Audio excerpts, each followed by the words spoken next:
Man, one of the things we're still feeling the impact of today is Hurricane Ida. For sure. There's so many people still struggling from that. Still, to this day, we still see blue tarps on roofs and all these kind of things. But luckily, there is an organization that we're bringing in today that's talking all about it. It's called Rebuilding Together New Orleans. They Cool. are this fantastic nonprofit, and they are doing so much in the community. But in specific, they have a fortified roofing program that goes in, gives people fortified roofs that are going to be standing up against the test of time and the test of high force Sweet. winds. So I'm excited to see what they have to talk about. All right. Well, who are we chatting with? Well, today we have William Stoudt, the executive director, who's going to tell us all about this fortified roofing program. Cool. Let's bring him out to talk. I'd love to. He's a character, and we're going to have a great time. Let me tell you. Let me tell you. Rufio! Missions by Thanks for coming in, man.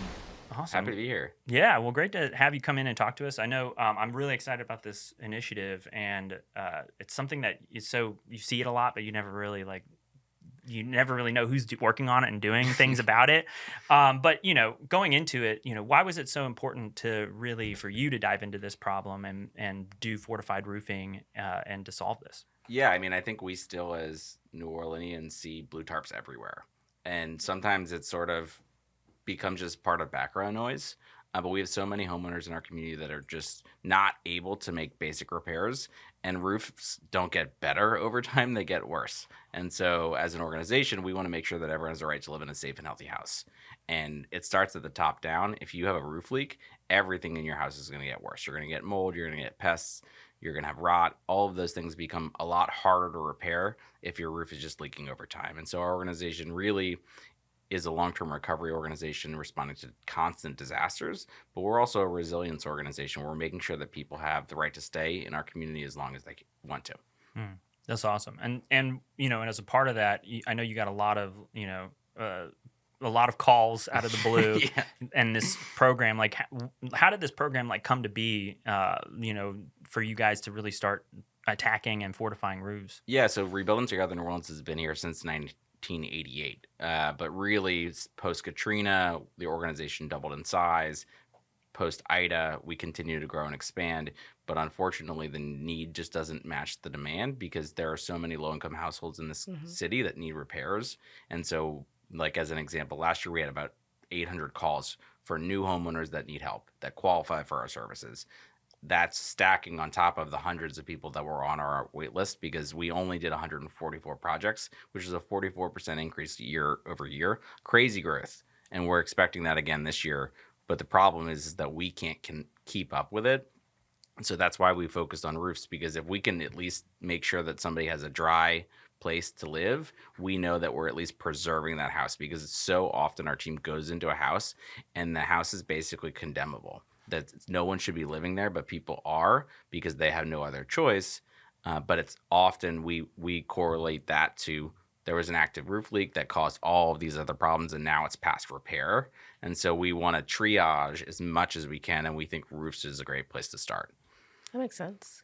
Can you tell me what a fortified roof is? Yeah, I mean, so the basics of it is that you're using stronger materials and you have multiple layers. And so if the shingles fail, there's another layer below that. Okay. If the layer below that fails, there's another layer below that. And so even if we have high winds, even if you have a tree come down on it, statistically, you're less likely to have a catastrophic failure. And so that means you're going to be able to recover a lot more quickly. Your claim is not going to be as much. Your damage is not going to be as much. And so it's not just better materials, but it's also a third-party verification. So somebody's coming in and watching that roofer, because I don't know how much the average person knows about roofing shingles, about how many nails, what the patterning, what the mastic, all those different things. The average person has no way of knowing if it's being done right and if they've hired the right contractor. And aside from doing your homework, you hire a third-party evaluator that makes sure that everything is being done right, and then that gets sent off, and people are actually checking those photos. And so those are the big differences between a regular building code roof and a fortified roof. That makes sense. Yeah. I had a roof issue and it had to keep coming out, and they're talking to me, and I'm like, I know nothing about Right. I know there's black things that are on top, and that's it. That's all I know. You don't know if you need 5 nails or 6. You don't need No, the deck thickness. You need nails? That- just glue. You Yeah. just- I thought it was just Elmer's glue. just glue stick it. Yeah, tap it child down. labor. Call it a day. Yeah. Hopefully you didn't do that. Well, we'll never. Neither. Also licensed, insured. All those things are. Oh important. yeah. We got that though. Just plead the fifth, Josh. Yeah, At this I point. plead. I don't know nothing. I know. Yeah. How has rebuilding together New Orleans experience with home repair and disaster recovery shaped the approach of resilient roofing for homeowners? Yeah, I think it goes back to that. We don't want the same homeowner to be on our wait list a couple of years from now. And so we felt like after the storm, we did as many roofs as we could, and we were focused on tarping for a long time. But we did as many roofs as we could, as quick as we could, and the lowest cost vendor won. Because you had to maximize the resources that are being donated or being given. But over time, we've had wind events since Ida, and we've seen the issues that the roofs that weren't fortified are popping up more frequently from a warranty perspective, somebody having to come back out. And so it's a quality over quantity vibe. We're making sure that we're going to do the best possible roof so that homeowner doesn't come back to us. Yeah. Yeah. So you're like, you don't have to call me after this. Like right. you get we to feel good about it. They feel good about it. And the other kind of super benefit to a fortified roof is your insurance is going to go down. So there's been great studies that have come out recently. The average homeowner is saving about $1,250, which is not insignificant on a year, and that compounds year after year. Plus, our homeowners are incredibly low income typically, and so we have homeowners that are paying 20-30% of their whole annual income on insurance. And so if you can give them back $1,250, that means a lot for our homeowners. 1,000%. Yeah, I was 1,250. 1,250%. Hey, all right, man. All right. But yeah, that's it's just, you see this it just almost scares you from even buying a home, and then it just shocks me how when we were looking around, it was just like, oh yeah, by the way, the insurance is directly linked to your roof. And it's just because that's the one thing. We are going to continue to see wind events. Yeah. Right. Flood insurance is a whole separate issue, and that's also crazy expensive. But the last few years, it's been almost straight line up, and so people have gone from $1,000 insurance to $2,000 to $3,000 to $4,000 to $5,000, where they're paying so much in their escrow payment that they can't actually afford their mortgage anymore. And so we're at a point with the high interest rates and high insurance that there are a lot of people that can't afford to buy a house, and so inventory is way down. It's going to have rippling effects. The New Orleans is one of the only places in the state and in the country that is shrinking, and it has to do with the affordability of homes, because we have low incomes, but also generally high cost of living, and so it's sort of those things don't jive. Yeah, man, but. You're looking to alleviate that. One house at a time. One house at a time. Yeah. How many houses have you done so far? Yeah. So our roof program is over 300 now. Wow. This past year, we did 88 roofs alone in the New Orleans area, and 84 of those were fortified. And so we went from 25% fortified the year before that to 95% fortified. And so each one of those costs a little bit more, but is well worth it. So we're increasing the number of roofs that we're doing every year, and we're also doing them to a better standard. Wow, that's awesome. The goal this year is 100. I think we're at 20 something so far this year. We're a little bit behind our pace, but I think we'll get there. All right, we'll come back. We'll bring you back, and we'll find out that number if you. I'd bet the over on 100. Oh, nice. Yeah. Okay. Yeah. We'll have a little bell when you get it, and we'll go ding, ding, ding, ding. We have a bell in our warehouse. Oh, When we close wow. a project. Oh, nice. Nice. All right, look at that. Yeah. See, just in synergy here, I love that. I think we'll have cake. We'll just be, Should put a big 100 on it, or maybe 100 candles. Chantilly, though. It's Yeah. gotta be very We chantilly. thought we'd do 50. Frankly, after the storm, we're like 50. That would be a lot, right? And then we crushed that number, and we're like, wow, this is actually kind of working. Yeah. And we've gotten a lot of support, like GAF, who manufactures shingles, has given us so many shingles, like $500,000 worth of shingles, so our costs are significantly lower. Awesome. We've gotten support from city, state, federal, all of these different things, which is a little bit in flux at the federal level, obviously. And so that's sort of throwing a little bit of a wrench into funding. Gotcha. Yeah. Is there a particular area where you've done the most roofs? The 7th Ward is where we focused. Okay. We actually did a study where we mapped out every blue tarp in the 7th Ward, and then we flyered the neighborhood. We pulled people that were on our wait list, and then we measured that same neighborhood a year later, Mm-hmm. and we saw like a huge increase, not just in the number of projects that we did, but overall we found that the neighborhood was kind of improved faster than some of the other neighborhoods that we worked in, and Gotcha. sort of that, like, if you see your neighbor getting a roof, then You're you sort gonna- of like, oh, I need to do that too. And so it was a cool little project where we were actually able to visually map those things. But we work in mostly historic neighborhoods. We work in socioeconomically disadvantaged neighborhoods, and we work close to where we are. And so we're in the kind of right off of St. Claude. Okay.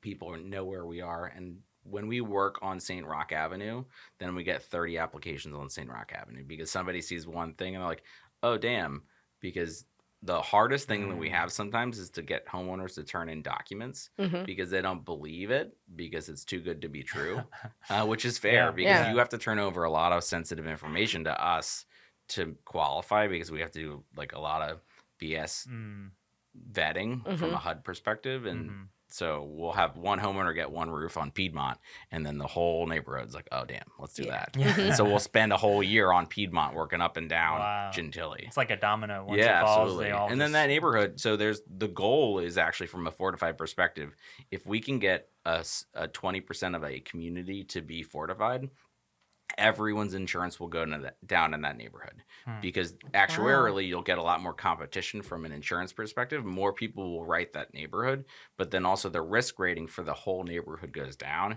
And so essentially, even if you're not fortified, you'd coattail on your neighbors. That's so amazing. That's the new goal. Yeah. So the biggest stupid number goal that I have is we're up on the 20th anniversary of Katrina this year. And so we want to do 2,000 roofs. 2,000 roofs by... Just for don't make me do it by a certain time. 2,000 roofs, hold them to it. Hold them to it 5 years. I think so it would be counting sort of like victory lap, some of the ones we've already done, and I think by that point we'll be in the 400 range.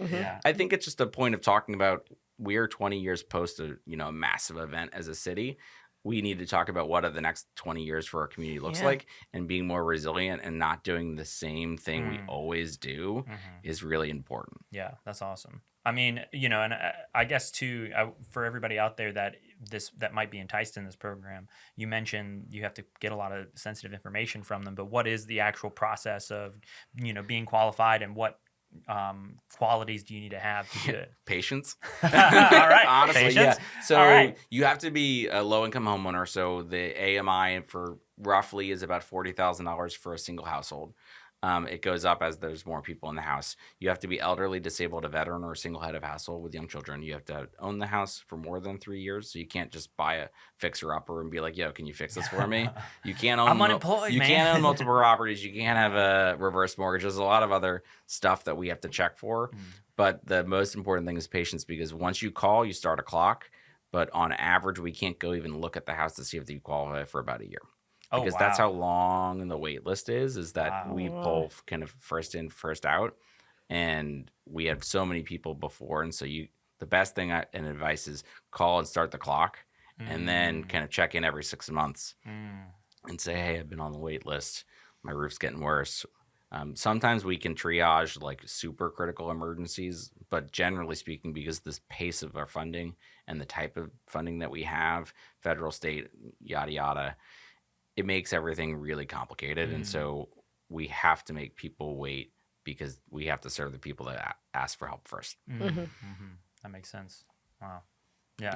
You never think about it like that. You're like, hey, but that's good. That's good advice. Yeah. And I mean, it's like your roof's not going to get better in a year. And so that's like a scary prospect of we might have a small leak at the start and a huge leak. And then it's like the same thing that we're trying to prevent of these homes that we go into that are, past repair. We'd love to be able to shorten that wait time. We need more resources to be able to do that.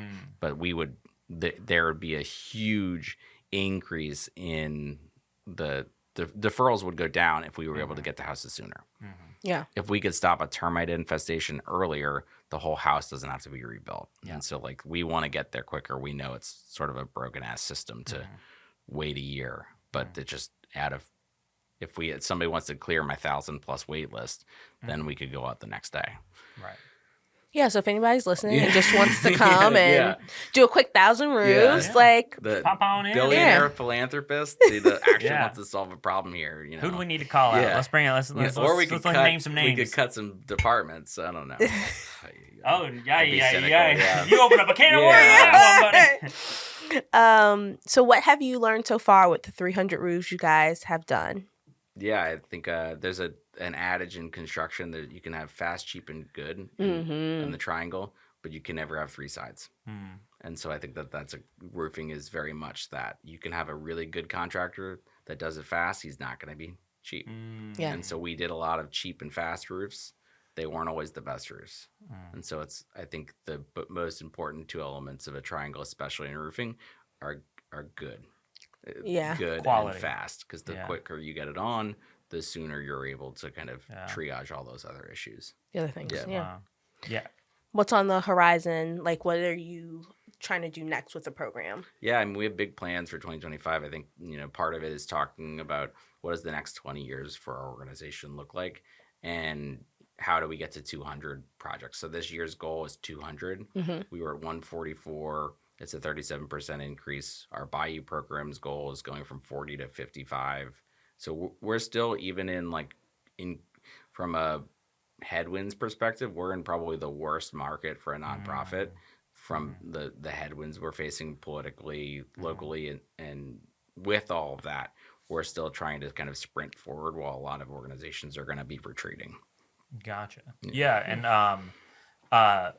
are there any, I know that, are you kind of talking or collaborating with, I know there's been a lot of programs, government-wise in this department at all? Are you kind of are you in the works with that or talking? Yeah, about there's some really, the state has a really effective fortified roof program.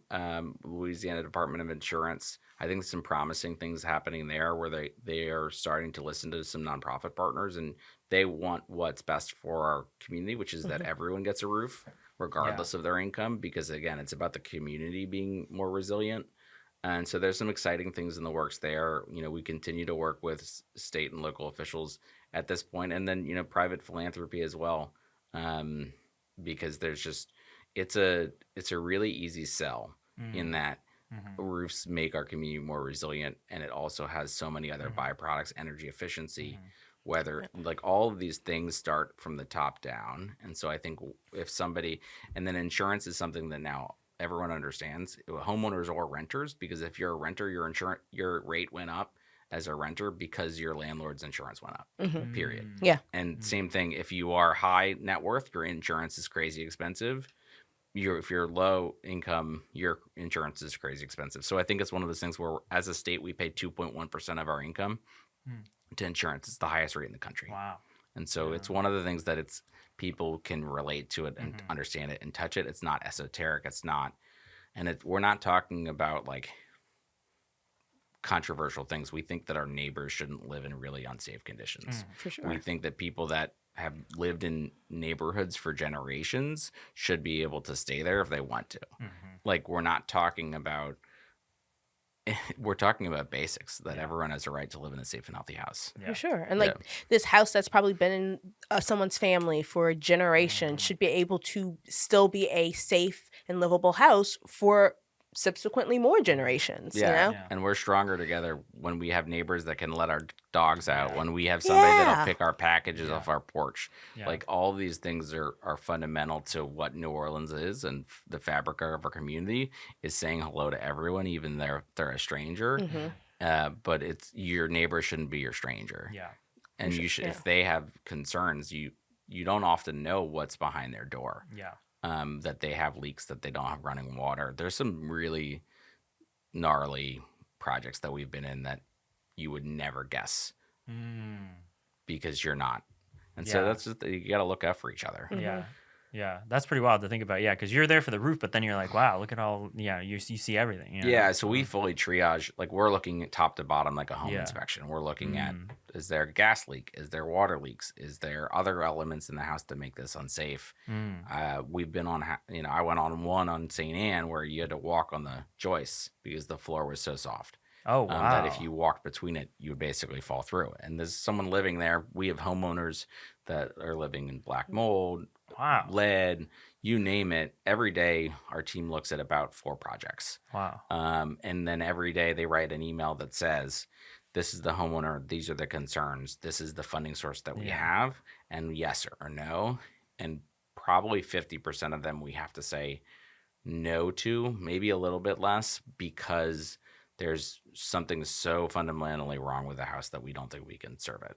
Wow. Oh, That that's we don't have wild. a funding source that can go up to 75,000 or 60,000 or 50,000 to address everything in the home. And if we just do the roof, but the foundation is cracked. Yeah. So back to what you Yeah. said, the house with the flooring, like Yeah. you can fix the roof, but Right. like that floor is falls- still Right, you falls still- out beneath it, You and You then that still roof's can't useless. live there, right? Yeah. And so it's like we have to say, well, Yeah. we know you need a new roof, but you need so much other things that we can't justify putting a roof on this house because there's a person that all they need is a roof. Yeah. Mm-hmm. And then they will be safe in their house. And just putting a Wow. roof on a house that isn't safe, it's really tough. I mean, Yeah. it's like you kind of have to decompartmentalize this type Yeah. of work and Man. not look at it like homeowners are addresses Yeah. until they're homeowners for me. And that's sort of like a weird dichotomy, but I think about a project as an address until we've said yes, and then they're a person and a family. Yeah. Because if you're like, oh, I'm telling Miss Daisy no, Miss Betty no, it's much harder than saying we're not going to do the project on North Yeah. Robinson. But then once it's yes, it's we going to make sure that Miss Betty is safe in her house. Yeah. Wow. And that's sort of how I do it. But I mean, like, Yeah. It's the unseen. yeah, I mean, kinda not a lot of people thoughts about that work. have Yeah. lasted this long in this space because it is emotionally Yeah. burdensome. Yeah. For Yeah. sure. Yeah. You gotta be fortified on your roof, Kind of internally. like maybe a sociopath. I don't know. I'm just shooting for. We will neither confirm nor deny, although I- we are having a psychiatrist come in. Yeah. I'm just shooting for the middle place. Yeah. You know? Yeah. Yeah. But you kind of have to decompartmentalize. Yeah. Yeah. It's the work. Yeah. No, for sure. That's definitely a side of it that you don't really get to hear about. So Yeah. thanks for sharing that with Yeah, us. For your sure. homeowners love trauma dumping because they've been through a lot. They've been, yeah. I mean, Yeah. like there's some crazy stories, Especially in New Orleans. they you walk in know? our door Yeah. every day, and like our job is to listen and then see if we can help. Yeah, that's wild. Yeah. Do you at all like is there like a recourse for them? Like is there Sometimes. yeah yeah, Yeah. just case by case basis? Yeah, you for know? sure. Yeah, Yeah. I mean, I know it's such a bunk answer to Yeah. say sometimes, but Yeah, like, there's some that we just like, here's the resources that we can point you at. yeah, But sometimes No. it feels like a Spider-Man meme where Yeah. you're just like, all right, go over there. And you're like, Yeah. okay, Yeah. well, what? Pointing at Yeah. an organization that you know won't Yeah. be able to serve them because they're also at capacity. yeah, Yeah. So, yeah. That's wild. Well, despite that, Yeah. it's still great work going on.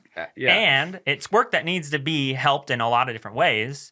And so really, if this work is so influential and impactful and changing people's lives, if people want to get involved with that, I know you, or if they are wanting to be a homeowner themselves, that could get their roof fixed. What are the two? I would say I would pathways. send both people to our website. Mhm.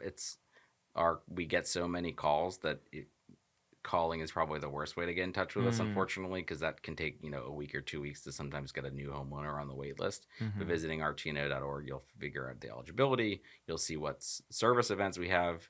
If people are like, I want to volunteer, but I definitely don't want to get on a roof, it's like, I promise you, I'm not putting you on a roof. I don't trust you on a roof, and I don't want You that ain't getting on that liability. roof, man. Yeah. Nice try. Yeah. But we do have a lot of other projects that we do because we don't just do roofs. We Yeah. do wheelchair ramps. We do bathroom modifications. We do, you name it, our homeowners need it, and we provide it at no cost. And so they can visit, they can learn more. We have a fun event in May called the Build and Boil, which is half service day in the morning, half crawfish competition in the afternoon. So there's always ways to kind of engage, whether it's an individual company that wants to get involved with their team or just kind of people looking for assistance, rtno.org. Yeah, that's awesome. So any kind of if you want to get involved in this, you'll find a place for them. Yeah, absolutely. Yeah. Or if they're terrible, then no. No, everyone. They're Everyone not has a a name to At me least- until they prove they have some Yeah. skills. Otherwise, No, I mean, they're like, just they're that's just a true. phone number. Yeah. Frank comes every Thursday, and he can come anytime. But, wow. some volunteers don't have any skills, and like, how can I be helpful to Yeah. a rebuilding organization? Like, Yeah. our scopes involve everything, Yeah. and so some people can do high level carpentry, great. but some people are just going to paint a house, and that's also super helpful for us. I can hand out waters. I can make sure everyone stays hydrated. You know, that is a actual very important job. Wow. Safety is Safety is the just only thing that we're trying to accomplish on a day. So absolutely, we have mandatory water break at 10:30, and then if we're in a heat advisory, it's every 15 minutes. Yeah, and if you need someone to just tell everyone they're doing a great job, that's my job. You know, chief entertainment officer on site might be good. You know, somebody just play it. Playlist. CEO. Yeah, absolutely. That's me. Playlist. You know, making sure the snacks are vibing. All that. Hell yeah. All right. We'll talk. We're going to talk. Yeah, with our powers combined, we're going to build the dream team for your team. Awesome, man. Well, all right. So we're here. And we're going to now talk about why I'm ready. All right. What I want to know is from all of us, what is the nicest place you've ever stayed in? Oh. Ooh. What's the nicest place you've ever stayed in? And I've got some humdingers going on around here, you know? That's a really great question. I'm going to go with a lake house in Tahoe. It was like up on a hillside, and it was like a huge balcony overlooking Lake Tahoe for my 30th birthday, and had like a hot tub. Wow. Ooh, I love a good hot tub. So that was probably one of the nicest places, and that was with my family vacation. And we weren't even going to stay there, but there was a California fire, so we stayed there instead. Oh. And it ended up being the best. Wow. Yeah. Man, who knew those California fires? They had one good outcome. Oh, you really painted that one. Can I redo my answer? Hey, you said it, not me. I'm just saying. But I heard Tahoe was really nice. Tahoe is beautiful. It was surprising because I wasn't. Yeah. Man. I was gonna say, so my sister is one of those like Hilton high status. Wow. Okay. You got the hookup. So whenever I travel with her, we always stay really nice. So her and I did a sister staycation, and I can't remember which one we stayed in. But so nice. Like great view of the city. Good vibes. Also, but then you talked about a lake house. And I'm like, but that is like my favorite vacation. On my mom's side, we're a huge family. So there's like 20 of us traveling.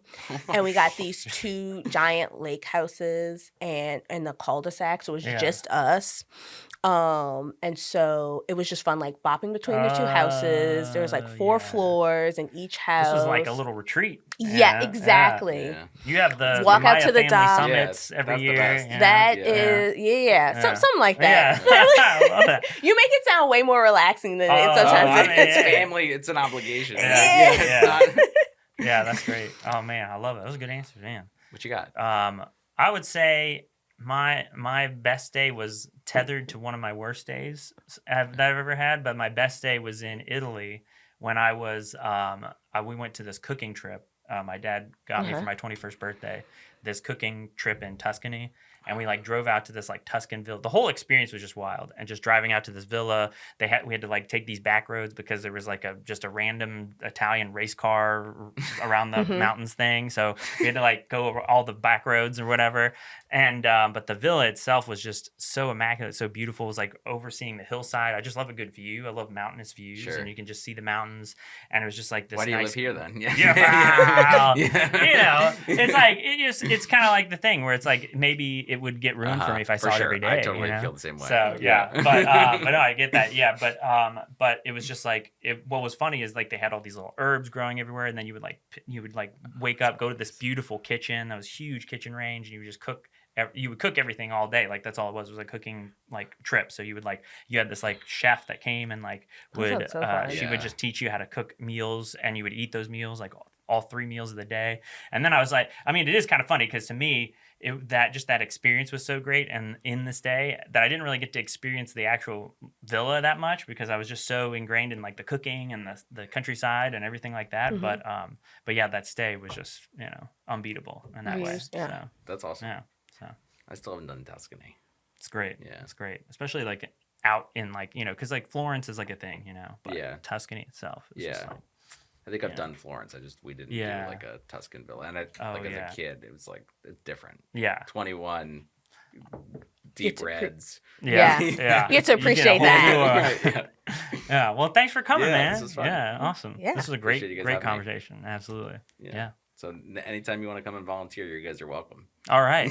All right. Is that like a soft, like you have to? Is it you're trying to like recruit? That would be a hard you have to. I love it. All right. Well, we'll be there. Come to the Golden Boil. It's the best day. Yeah. What day is it? May 17th. May 17th. Yeah. Heard it here first, folks. Come See you join there. Yeah. Great. All right, thanks.